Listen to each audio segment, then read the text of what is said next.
ଆଜି ଆମେ ବନେଇବା ବଳକା ଭାତରୁ ମୁସୁମୁସିଆ ଟେଷ୍ଟି ବଡ଼ି। ସାଙ୍ଗମାନେ ପୂର୍ବ ଦିନରେ ରନ୍ଧା ହୋଇଥିବା କିଛି ବଳକା ଅରୁଆ ଭାତ ରହିଯାଇଥିଲା। କ'ଣ କରି ଭାବିଲି, ସେ ଭାତରେ ଲୁଣ, ଲଙ୍କା, ମସଲା ଗୁଣ୍ଡ, ଗୋଟା ଜିରା, ରାଶି, ଅଦା ରସୁଣ ପେଷ୍ଟ ପକାଇ ଭଲ ଭାବରେ ଚକଟି ଦେଲି।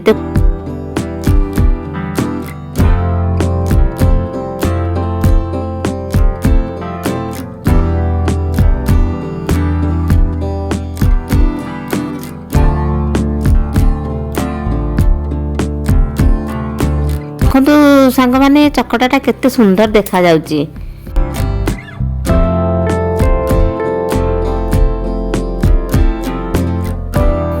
ତାକୁ ଛୋଟ ଛୋଟ ବଡ଼ି କରି ଶୁଖେଇ ଦେଲି।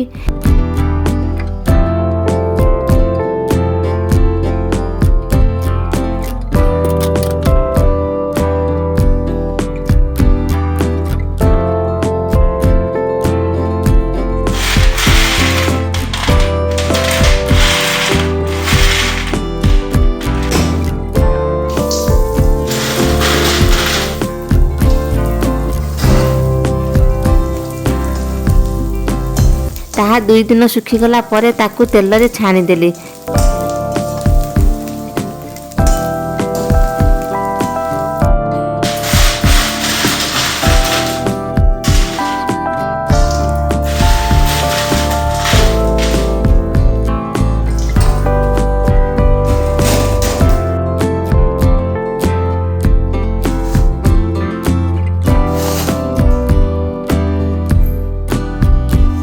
ତା ମୁସୁମୁସିଆ ମୁଡ଼ିକି ଠାରୁ ଆହୁରି ସ୍ୱାଦ ଲାଗିଲା।